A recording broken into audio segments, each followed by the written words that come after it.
काश्मीरमध्ये आता राजभवनातून छत्रपती शिवाजी महाराजांचा पुतळा जो आहे तो तिथे बॉर्डरवरती स्थापित करण्यात आलेला आहे। त्याला भेट देण्याकरता आपण सुद्धा जाणार आहात। काय भावना आहेत आपल्या प्रतिक्रिया? हे वर्ष छत्रपती शिवाजी महाराजांच्या राज्याभिषेकांचं 350वं वर्ष आहे। छत्रपती शिवाजी महाराज हा आमच्यासाठी आस्था, सन्मान, पराक्रम व आमच्या अस्मितेचा व भावनेचा, श्रद्धेचा छत्रपती शिवाजी महाराज असं व्यक्तिमत्व आमच्यासाठी आहे। या राज्याभिषेकाच्या निमित्ताने विविध कार्यक्रमाचं आम्ही नियोजन केलं। यामध्ये छत्रपती शिवाजी महाराजांचा विचार हा जगापर्यंत पोहोचावा, जगातल्या प्रत्येक देशापर्यंत पोहोचावा, देशातल्या प्रत्येक राज्यापर्यंत पोहोचावा, राज्यातील प्रत्येक जिल्ह्यापर्यंत, जिल्ह्यातील प्रत्येक तालुक्यापर्यंत, त्याच्यातल्या प्रत्येक गावापर्यंत, गावातल्या प्रत्येक घरापर्यंत, घरातील प्रत्येक मनापर्यंत नव्हे गर्भापर्यंत हा वीरतेचा विचार पोहोचावा, हा भाव घेऊन विविध कार्यक्रमाचं आयोजन आम्ही केलं। आपल्याला माहिती आहे की मंत्रालयामध्ये पब्लिक ॲड्रेसिंग सिस्टीम सुद्धा सुरू केली। 10:45 छत्रपती शिवाजी महाराजांच्या जीवनावरचा एखादा प्रसंग, वीरतेचा प्रसंग हा 3 मिनिट हा मंत्रालयामध्ये आमच्यातली काम करण्याची ऊर्जा वाढावी, छत्रपती शिवाजी महाराजांच्या संकल्पातलं रयतेचं राज्य हे आम्हीही आमच्या आचरणातून, कृतीतून पुढे नेण्यासाठी योगदान द्यावं, यासाठी पब्लिक ॲड्रेसिंग सिस्टीम ही यामध्ये लंडनमध्ये जाऊन वाघनखाचा करारही केला आणि साधारणतः पुढच्या काही महिन्यामध्ये छत्रपती शिवाजी महाराजांचे हे पवित्र पावन स्पर्शाने पुनीत झालेले वाघनख दर्शनासाठी आपण आणणार आहोत। यासोबत आपण एक मोठा निर्णय केला।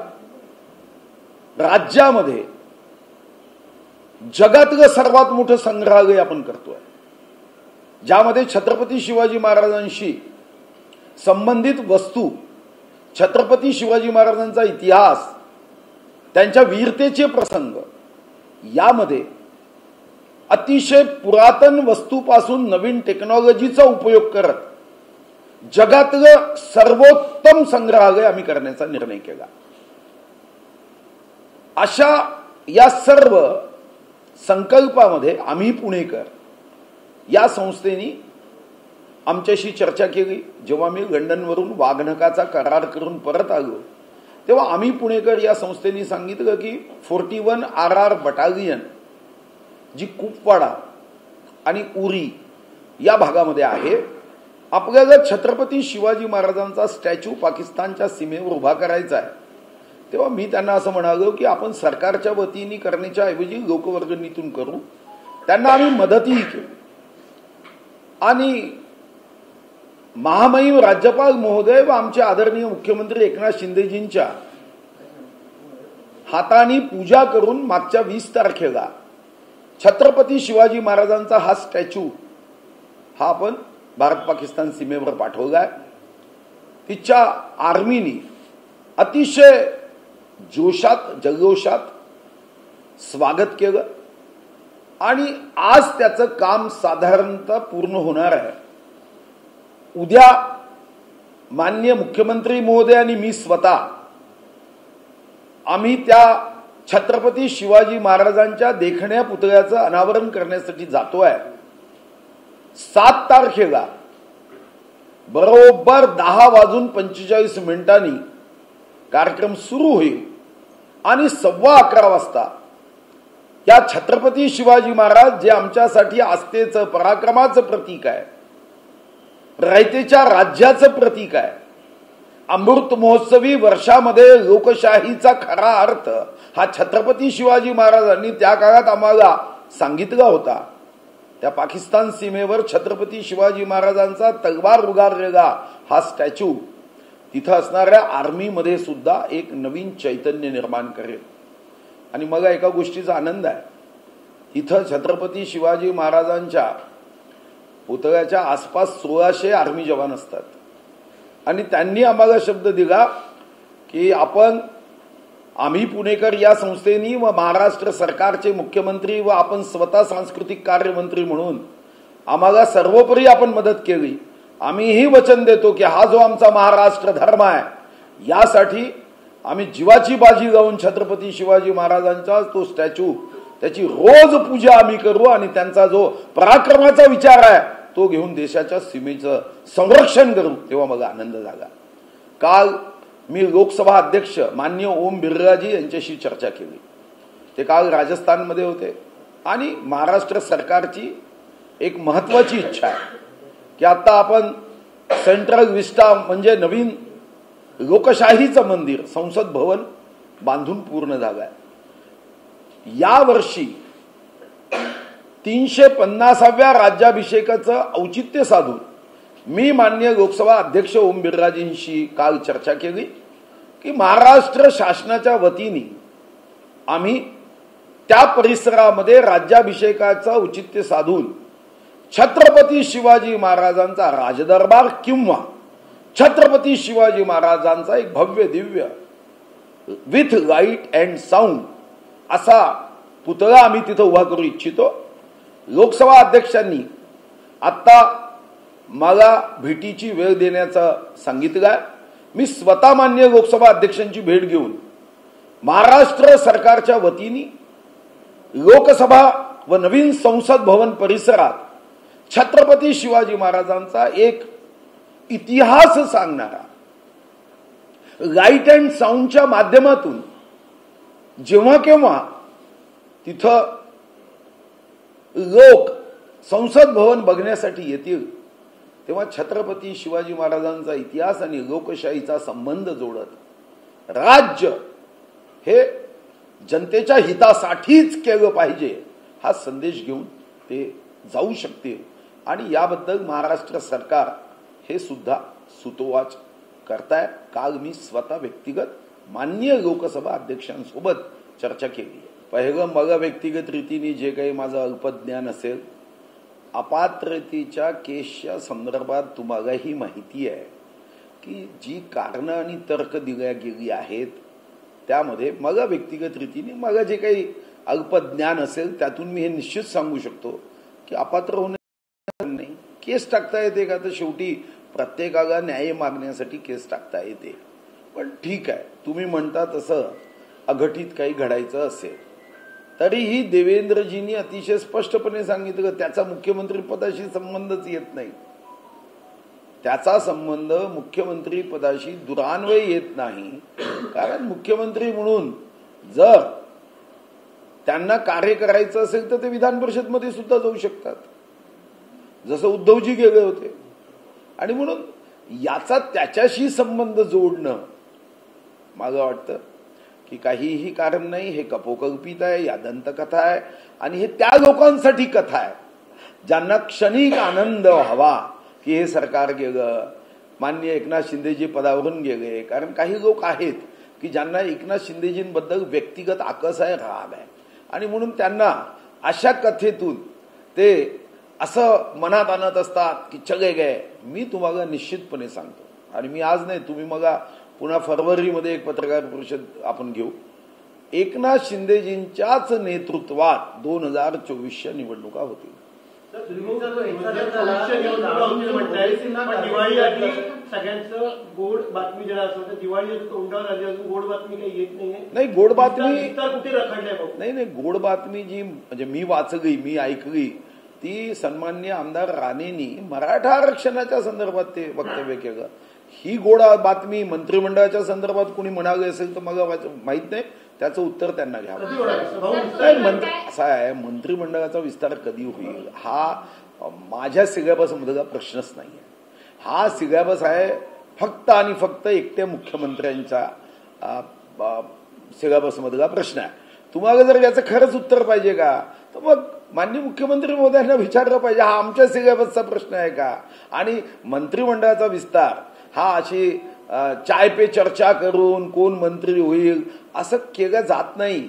मंत्रिमंडळाचा विस्तार हा माझ्या माहितीप्रमाणे माननीय अमित भाई माननीय मुख्यमंत्री आणि आवश्यक असेल तिथं देवेंद्रजीची मदत घेऊन या विस्ताराबद्दल आणि आवश्यक असेल तर अजितदादाची मदत घेऊन पण यापेक्षा पुढचा कोणीही व्यक्ती मंत्रिमंडळाच्या विस्ताराबद्दल चर्चेत असूच शकत नाही. तुम्ही म्हणताय की काही अघटित मुख्यमंत्री पदाशी याचा संबंध राहणार नाही, नेमकं काय सुचवायचंय तुम्हाला आणि विधान परिषदेचा मार्ग मोकळा म्हणजे नेमकं काय? नाही, मला सुचवायचं नाही. तुम्ही जेव्हा सुचवलं की अपात्रतेमध्ये काही गडबड होऊ शकते, तर मी तुम्हाला अतिशय सहज शब्दामध्ये सांगण्याचा प्रयत्न केला की तुमच्या हृदयामध्ये जो भाव आहे, चॅनल्समध्ये जो भाव व्यक्त केला जातो की काहीतरी अघटित घडेल, तर मी तेव्हा सांगितलं तुमचं मत, तुमचं मन, तुमच्यामध्ये असणारा विचार हा इतका जर निगेटिव्ह असेल तरीही जो काही लोक आनंद घेण्याचा प्रयत्न करतात तुमच्या बातम्या ऐकून पाहून की आता काहीतरी अघटित घडणार, तरी मी हे सांगितलं हा आनंद घेऊ नका. मुख्यमंत्री महोदय हे कायम राहणारच आहे.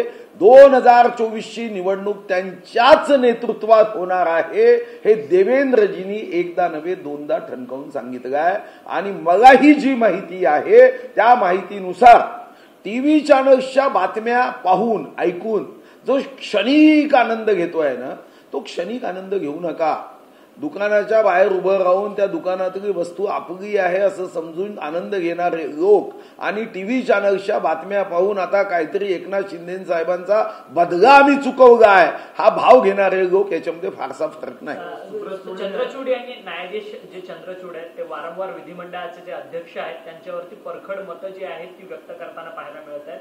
काल चंद्रचूड एका खासगी कार्यक्रमात होते, त्यांनी देखील तिथं वक्तव्य केले की सर्वोच्च न्यायालयाचा जो निर्णय आहे तो विधिमंडळाला नाकारता येणार नाही.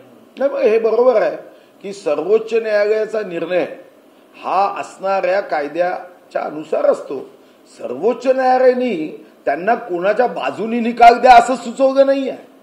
आणि सर्वोच्च न्यायालयाच्या परव्ह्यू मध्ये जर या साऱ्या गोष्टी आल्या असत्या तर त्यांनी अध्यक्षांकडे केस विचारार्थ पाठवली नसती.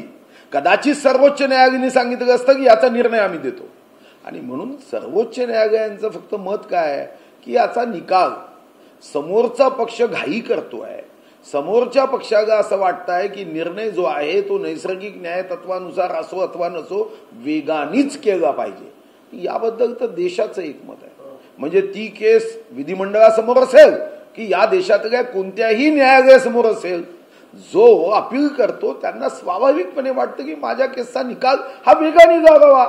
आणि तो फक्त विधानसभेच्या अध्यक्षापुरतं मर्यादित कसा आहे, आज देशात सुद्धा लोकांची हीच भावना आहे की प्रत्येक निर्णय हा वेगाने लागावा. म्हणजे कर्नाटक महाराष्ट्र सीमेचा विषय असेल, ओबीसी आरक्षण जे नगरपालिका महानगरपालिकेच्या निवडणुकीचा विषय असेल, प्रत्येक व्यक्तीला वाटतं की हे निर्णय वेगाने लागावे. म्हणून चंद्रचूड साहेबांनी हा देशाचा जो भाव आहे तो व्यक्त केला आहे.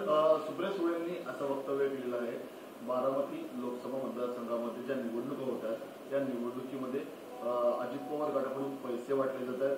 भाजप देखील आरोप करतोय, मात्र गृहमंत्री या संदर्भात कोणतंही विधान करत नाही किंवा कारवाई करत नाही. मला मी एक गोष्ट सांगू का, मी अनेक वर्षापासून राजकारणात आहे. मी कॉलेजमध्ये शिकत असताना लोकसभेचा उमेदवार होतो. जर तेव्हापासूनचे 1989 पासून आजपर्यंतचं वर्तमानपत्र काढा, जो हारणार असतो की नाही तो साधारणतः दुसऱ्या पक्षावर असेच आरोप करतो. म्हणजे असे आरोप करणारा जेव्हा पैसे वाटताय आणि तेव्हाच तो आरोप करतो जेव्हा त्यांचं हे निश्चित होतं की आम्हाला हारायचं आहे. मग हारण्याचं कारण आपण आपला विचारधारा सांगू शकत नाही, आपण हारण्याचं कारण आपला स्वभाव सांगू शकत नाही, आपल्या हारण्याचं कारण आपला राजेशाही स्वभाव सांगू शकत नाही. मग काय सांगायचं, पैसे वाटल्या जातात, मतदारांचा अवमान करायचा, हा साधा धर्म आहे. पण तुम्ही विसरता, तुम्ही मतदारांचा अवमान करता. म्हणून मग मतदार म्हणतात की नेते विकाऊ आहे, आम्ही विकाऊ नाही आहे. हा मतदार कदाचित तुमच्या चॅनलवर येत नाही, प्रचंड राग येतो की आम्ही गरीब आहोत, पण आम्ही आमचा स्वाभिमान कधी घाण ठेवला नाही. आणि म्हणून शेतकरी बांधव 50,000च्या कर्जासाठी आत्महत्या करतात, विजय मल्ले आत्महत्या करत नाही. हे सर्व या लोकांचं षडयंत्र आहे, कारण यांच्या हातामध्ये आयुध आहेत प्रचार साहित्याची. आणि म्हणून असा मतदारांचा अवमान करायचा. तुम्ही काय मतदारांना विकाऊ समजता? पैसे देऊन मतदार मत देईल हा असं मानणं, म्हणजे मी सुद्धा निवडून आलो कधीच आयुष्य, मी तर दारूबंदी केली. लोक म्हणायचे एक पाव दटाव गरिबी हटावचे नारे, तेव्हा मी म्हणतो नाही दारूबंदी करेन. मी निवडून येतो ना, काय संबंध आहे? पैसे आणि दारूनी मतदान करतात असा जो गैरसमज पसरवण्याचा प्रयत्न करतात ते बरोबर नाही. सर, काटेवाडीमध्ये मतदान होतंय, अजित पवारांचं होमटाऊन आहे, परंतु तिथे भाजपाने आरोप लावलेला आहे की राष्ट्रवादीने पैसे वाटलेले आहेत म्हणून. मी सांगितलं ना भाजपचा भाजप तिचा हरणार का? आरोप लावतात. नाही, 100% हारणारे लोक कसे आरोप गावतात. जर तिचा कोणी भाजपचा कार्यकर्ता काटेवाडीमध्ये आम्ही हारतोय असं म्हणत असेल तर तर्कशास्त्र साधं सांगते की आपण आरोप काय. आता मला माहिती आहे ना, तुम्ही ईव्हीएम मशीनच्या वेळी पाहिलं ना, जिंकले तेव्हा ईव्हीएम मशीन बद्दल का नाही बघत हो तुम्ही. जेव्हा तुम्ही हिमाचलमध्ये जिंकले मग का नाही बघत. तेव्हा तर तुम्ही सांगता भाजपचा पराभव झाला. मला असं वाटतं की याकडे फार गंभीर आहे. जीतेगा वही जो वहां पे काम पक्षनेता करेगा. म्हणून भाजपच्या कार्यकर्त्यांच्या पाठीशी नसून अजित पवारांच्या पाठीशी आहात का? मी कोणाच्याही पाठीशी नाही. उद्या कदाचित काँग्रेसवाले हे आरोप करतील म्हणजे मी काँग्रेसवाल्याच्या पाठीशी राहील का.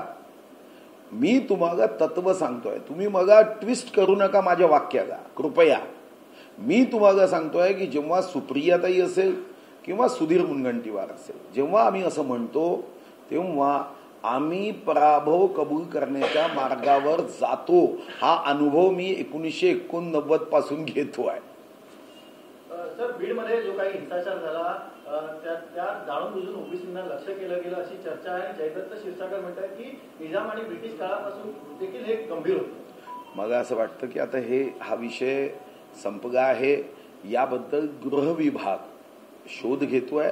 त्याचा निर्णय जेव्हा होईल त्याच्यावर मत व्यक्त करायचं. आता जातीमध्ये भांडणं लागतील अशा प्रतिक्रिया देण्याचं काहीही कारण नाही. महाराष्ट्राला $1 ट्रिलियन इकॉनॉमीकडे माननीय एकनाथ शिंदेजींच्या नेतृत्वात प्रवास करायचा आहे.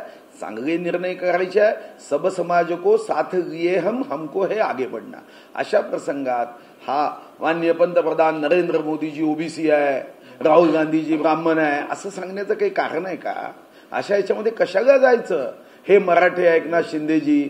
मला वाटतं की आम्ही जातीचं राजकारण आणि त्याच्यासाठी मी माननीय मुख्यमंत्र्यांची अनुमती घेणार आहे की 26 जानेवारी 2024 या दिवशी आपण आता संविधानाच्या 75व्या वर्षात प्रवेश करतोय. मला व्यक्तिगत रीतीने वाटतं महाराष्ट्र पुरोगामी आहे आणि महाराष्ट्राने 26 जानेवारी 2024 ते 26 जानेवारी 2025 जाती या घराच्या उंबरठ्याच्या बाहेर जाऊ नये. जातीचा भाव हा आमच्या देशाला अशक्त कमजोर करण्याची शक्यता बघून आम्ही सर्वजण भारत मातेचे सुपुत्र आहोत. भारत माझा देश आहे, सारे भारतीय माझे बांधव आहे. या भावनेने आता देशामध्ये सर्व युवकांमध्ये आणि विशेष करून महाराष्ट्रात आता असं वातावरण हे महाराष्ट्राच्या प्रगतीला बाधक आहे.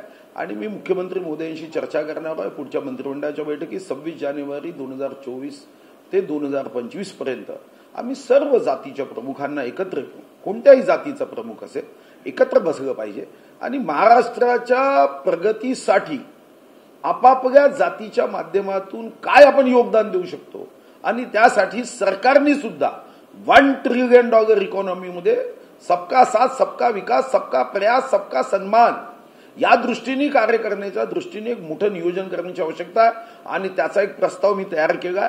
मी माननीय मुख्यमंत्री मोदींना देणार आहोत की आम्ही पायाभूत सुविधा करतो, पण माझ्या दृष्टीने आता मानसिक पायाभूत सुविधा सुद्धा आवश्यक झाल्या आहेत. अन्यथा भौतिक पायाभूत सुविधा असतील आणि जर आम्ही मनातून एकमेकाच्या दूर गेलो तर मात्र आम्हाला यात्रा भारत जोडीची असेल पण त्याच्या मागची भूमिका भारत तोडूची असेल तर मात्र ही बाब गंभीर होईल. पुण्यातल्या चांदणी चौकामध्ये जी ट्रॅफिक होती, जी कचऱ्याची समस्या आहे त्यावरून सुप्रिया टीका केलेली आहे. पुणे महानगरपालिका प्रशासन सध्या भाजपच्या ताब्यामध्ये आहे आणि ते या विषयावरती गांभीर्याने घेत नाही. जनतेच्या प्रश्नावर भाजपा गप्प का आहे. मला वाटतं की त्यांच्या भूमिका अगोदरही पाहिला. एकदा सेल्फी विथ खड्डा केला, मग 2 वर्ष 8 महिने महाराष्ट्र खड्ड्यात टाकला. त्याच्यामुळे मला असं वाटतं की पब्लिक है सब जानती है. त्यांनी काय म्हणायचं ते अधिकार आहे, पण विनंती एवढीच असेल की असं काही बघू नका की ज्याच्याने तुम्हीच भविष्यात अडचणीत याल. मनोज जरांगे पाटील यांना सरकारने दिलेल्या तारखांमध्ये खरं तर घोळ पाहायला मिळतो. 24 डिसेंबर की 2 जानेवारी हा घोळ मात्र कायम आहे. आणि त्यातच मनोज जरांगे पाटील आज म्हणतात की 1 डिसेंबर पासून गावागावामध्ये पुन्हा एकदा मराठा आरक्षणासाठी साखळी उपोषणाला मराठा बांधव जे आहेत ते सुरू करतील. परंतु तारखेचा गोळ काय, तुम्ही मंत्री महोदय. मला व्यक्तिगत रीतीने वाटतं की माननीय मुख्यमंत्री महोदय एकनाथ शिंदेजी, माननीय उपमुख्यमंत्री महोदय देवेंद्र फडणवीसजी आणि माननीय उपमुख्यमंत्री अजितदादा पवार हे तिघेही संवेदनशील आहे, सकारात्मक आहे जेव्हा जेव्हा असे विषय पुढे येईल तेव्हा तेव्हा माननीय मुख्यमंत्री व दोन्ही उपमुख्यमंत्री श्री मनोज जरांगेजी यांच्यासोबत चर्चा करत संवादातून समाधानाकडे आणि संवादातून मराठा आरक्षणाकडे या महाराष्ट्राचा प्रवास होईल. कोणाचंही दुमत नाही, सर्वांचं एकमत आहे की आरक्षण दिलं पाहिजे. आणि हे भाताची परीक्षा शीतावरून होते तर मागच्या 5 वर्षात आरक्षण दिलं. दुर्दैवाने माननीय उद्धव ठाकरेजी मुख्यमंत्री झाल्यानंतर ते आरक्षण पण टिकवू शकलो नाही. तर निवडणूक असलेल्या राज्यांमध्ये स्वस्तात कांदा देण्यास सरकारने सुरुवात केली, मात्र त्याचा फटका हा राज्यातील शेतकऱ्यांना बसला, इथले भाव पडले. नाही, स्वस्तात कांदा देण्याचा संबंध हा काही महाराष्ट्राच्या कांदे उत्पादकाशी कसा असेल? कारण जेव्हा आपण एखादी वस्तू स्वस्त देतो तेव्हा त्याच्यामध्ये अनुदान देतो, सबसिडी देतो. खरेदी ही जास्त दराने करतो आणि देताना मात्र त्याची सबसिडी हे राज्य सरकार देते. जसे युरियामध्ये 1900 रुपये बॅग हे केंद्र सरकार अनुदान देतं. म्हणून मग व्यक्तिगत रीतीने वाटतं की आपण जे म्हणत आहात तिथं सबसिडी दिली म्हणजे जबरदस्तीने इथं सरकारने कांदा खरेदी केला असं म्हणणं योग्य नाही. सर, राज्यामध्ये बिबट्याच्या हल्ल्यामध्ये वाढ झालेली आहे. काँग्रेसचे आमदार कुणाल पाटील असो किंवा विरोधी पक्षनेते विजय वडेट्टीवार यांनी सुद्धा ट्विट केलेलं होतं. यामध्ये कुठेतरी वन विभाग बंदोबस्त करण्यामध्ये अपयशी ठरत आहे असा आरोप तुमच्यावर केलेला आहे. मला वाटतं की जर रचनात्मक सकारात्मक चर्चा केली तर मी कुणीही नेत्याशी, कोणत्याही व्यक्तीशी, कोणत्याही राजकीय पक्षाची चर्चा करतो. त्यांना कदाचित हमग्यांची संख्या 2020-21शी न वाचता ते करतात. म्हणूनच मला कधी कधी वाटतं की हा पॉलिटिकल अल्झायमर देवा यांना देऊ नको. देवा काही कर पण बुद्धीचा अनुशेष करू नको. 2020 मध्ये 2021चे आकडे घेतले पाहिजे असा आरोप करण्याच्या ऐवजी तुम्ही 2020-21 मध्ये हमग्यांची संख्या साधारणतः एवढीच होती. तेव्हा मात्र फेविकॉल ओठाला लागल्यासारखा फेविकॉल इंडस्ट्रीचा सर्व फेविकॉल यांच्या ओठावर लावला असे शांत बसले. आणि याचंही राजकारण करायचं का? या हमग्याचं राजकारण करायचं? मला वाटतं की देवा तू आमचा तर प्रयत्न असतो की विभागाचा अनुशेष दूर झाला पाहिजे, पण देवा बुद्धीचा अनुशेष तर देवालाच दूर करावा लागेल. ड्रग्ज वरून काँग्रेसचे बरेच आरोप होत आहेत. आता नाना पटोलेंनी पुन्हा एकदा पुनरुच्चार केलेला आहे, पुन्हा एकदा आरोप केला की ललित पाटील प्रकरण असो किंवा एलबी यादव प्रकरण असो, सरकार फेल जात आहे. ड्रग्जच्या विळख्यात महाराष्ट्र अडकतोय आणि महाराष्ट्र देशभरात या ड्रग्जच्या प्रकरणामुळे बदनाम होतोय. म्हणूनच काही विषयावर राजकारण करू नये मी आपल्याला का सुचवलं. ड्रग्ज हा विषयही तसाच आहे. याचं काही राजकारण करायचं आहे का? कधी एखाद्या नेत्याने ड्रग्जच्या केसेसमध्ये 1 मे 1960 पासूनची यादी काढून त्या यादीच्या आधारावर जर आरोप केला किंवा पत्रकार परिषद घेऊन हे सांगितलं की 2023 मध्ये ड्रग्सच्या संदर्भात एवढ्या केसेस आहेत, 2013 मध्ये इतक्या आहेत, 2012 मध्ये आहेत. मी या केसेसच्या संदर्भातली माहिती माझा विभाग नसला तरी विधिमंडळाच्या अधिवेशनासाठी जेव्हा घेतले तर मलाही आश्चर्य झालं की महाराष्ट्रामध्ये असे आरोप करणारे हे तेव्हा मात्र कुंभकर्णांनी म्हणायचं की रिश्ते में ये हमारे बाप लगते हैं असे झोपून होते. मला वाटतं कोणत्याही गोष्टीचं राजकारण करू नये. हा, ड्रग्ज व्यवसायामध्ये कोणत्याही नेत्याचा, कोणत्याही पक्षाच्या नेत्याचा संबंध असेल तर ठेचून काढलं पाहिजे. याबद्दल दुमत कसं असू शकतं? अहो, आपली पिढीच्या पिढी बर्बाद करणारं हे जर व्यसन, या व्यसनासाठी उद्या कोणीही व्यक्ती, म्हणजे खरं तर माझी तर मागणी असेल, मी बरं या प्रश्नाच्या निमित्ताने की साधारणतः जे राजकीय नेते आहेत किंवा जे आमदार खासदार होतात त्यांच्यावर कंडिशनच टाकली पाहिजे भविष्यामध्ये की कोणताही मादक नशेच्या पदार्थाचं लायसन्स त्यांच्या कुटुंबात असता कामा नये, त्यांच्या नातेवाईकात असता कामा नये. अहो, काँग्रेसचे असे मोठे नेते मी सांगू शकतो की दारूचे लायसन्स आहे त्यांच्याकडे, यादी आहे. आणि तुम्हीही बघितलं, मी ड्राय डिस्ट्रिक्ट केला होता, 5 वर्ष दारू बंदी केली होती, आले सुरू केली. परिणाम काय झाला? 431 लोकांचे मृत्यू झाले ऍक्सिडेंटमध्ये, जे 100च्या 125च्या आसपास होते. महात्मा गांधीजींनी 1920 मध्ये काँग्रेसच्या अधिवेशनामध्ये शपथ दिली होती की कोणीही दारू पिणार नाही. पण मला वाटतं की काँग्रेस वगैरे हुशार आहे, त्यांनी दारू पिणार नाही पण दारू विकणार, त्याला मात्र महात्मा गांधींनी बंदी टाकली नाही असं समजून ते करायला लागले. सर, गुणरत्न सदावर्ते यांची जी एसटी कामगार युनियन आहे ती उद्यापासून पुन्हा राज्यभर संपावरती जाणार आहे. ऐन दिवाळीच्या हंगामात प्रवासी जे आहेत ते एकमेकांच्या घरी जात असतात. अशा वेळेस प्रवाशांना त्रास होणार असल्यामुळे संपूर्ण ही एसटीची जो संप आहे तो गुणरत्न सदावर्ते यांच्याकडनं करण्यात येतोय. नाही, ताबडतोब संवाद केला जाईल कामगारांशी आणि कामगारांशी संवाद करून संपावर ते जाऊ नये या दृष्टीने काळजी घेतली. तर पंतप्रधान नरेंद्र मोदी आज मध्य प्रदेशच्या दौऱ्यावर आहेत. त्यानिमित्त काही वेळापूर्वी गोंदिया एअरपोर्टवर त्यांचं स्वागत प्रफुल्ल पटेल यांच्याकडून केलं. यामध्ये कुठलाही भाजपचा किंवा इतर राज्यातला बडा नेता मंत्री म्हणून उपस्थित नव्हता. कसं पाहता? नाही, कदाचित माननीय मोदीजींनीच त्या संदर्भामध्ये इच्छा व्यक्त केली असेल किंवा जो काही शिष्टाचार आहे त्यामध्ये सुचवलं असेल की मी निवडणुकीच्या प्रचारासाठी जेव्हा जातो आहे तेव्हा कोणीही तिथं उपस्थित राहू नये. अन्यथा मुख्यमंत्री साधारणतः शिष्टाचार असा आहे की माननीय मुख्यमंत्री उपमुख्यमंत्री जातात, पण जेव्हा पंतप्रधान कार्यालयातून अशा काही विशेष सूचना येतात फक्त प्रफुल्लभाई पटेल त्या जिल्ह्यात राहतात म्हणून कदाचित ते गेले असेल. प्रत्येक गोष्टीमध्ये काही राजकारण शोधलंच पाहिजे किंवा काहीतरी गडबडच आहे, काहीतरी अडचणच आहे, काहीतरी समस्याच आहे असं समजण्याचं कारण नाही. त्याच्या निवडणुकीच्या प्रचारासाठी काही क्षणासाठी तिथं विमान जर थांबलं असेल एअरपोर्ट नसल्याने तर मला वाटतं की त्याच्यातून काही राजकारण नाही. तर नीलम गोरे म्हणतात की आता जे कोणी ठाकरे गटासोबत राहिलेले आहेत ते एक एक दिवस काढतात कारण केवळ बाळासाहेबांचा पक्ष सोडायचा नाही म्हणून ते एक एक दिवस काढतात अशी टीका केली नीलम गोरे. नाही, टीका नाही, वस्तुस्थिती सांगितली. या टीका का म्हणून म्हणता? तुम्ही तर रोजच पाहत आहे. आणि मी तर माननीय मुख्यमंत्र्यांच्या घरी परवा जेव्हा गेलो त्यांनी तर परमनंट स्टेजच करून ठेवला आहे की रोज प्रवेशाची रांग लागली आहे. हा परमनंट स्टेज हा हेच दाखवतो आहे की रोज लोक हे त्या ठिकाणी येतात आणि प्रवेश करतात. आणि जसे जसे एकनाथ शिंदेच्या संदर्भामध्ये जो काही भ्रम निर्माण केला जातो की आता हे 1 महिन्यात जाणार 2 महिन्यात, हा आता तुमच्या माध्यमातून स्पष्ट होईल की ते जाणार नाही म्हणजे जाणारच नाही. कितीही लोकांनी कितीही प्रयत्न केले तरी एकनाथ शिंदेजी 2024 निवडणूक त्यांच्याच नेतृत्वात होणार हे अतिशय स्पष्ट आहे. त्यामुळे ज्या लोकांच्या मनामध्ये असा काही भ्रम आहे, स्वप्नामध्ये मुंगेरी लाल की हसीन सपने पाहताय, स्वप्नातच करोड रुपयाची लॅटरी लागल्याचा भाव आणताय, त्यांनी आतापासून यामध्ये काहीही अडचण करू नये. अनेक लोक तो परमनंट स्टेज आहे, ज्यांना ज्यांना पक्षामध्ये प्रवेश घ्यावा असं वाटतं ते त्या स्टेजवर जातात. मुख्यमंत्री मोदी येतात, प्रवेश देतात आणि राज्याच्या प्रगतीसाठी त्यांचाही योगदान आणि वाटा उचलण्यासाठी त्यांना प्रोत्साहन देतात. सर, एक शेवटचा प्रश्न.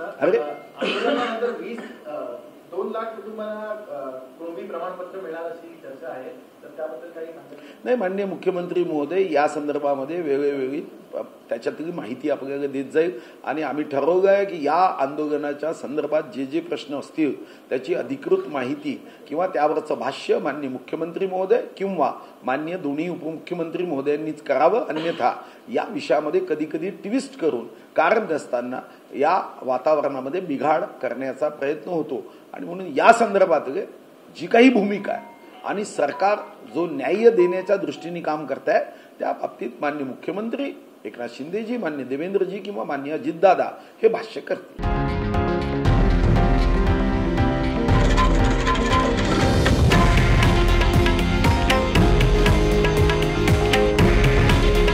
हे आहे देशातील नंबर 1 न्यूज नेटवर्क आणि आपण पाहत आहात TV9 मराठी. काळजी तुमची, हित महाराष्ट्राचं.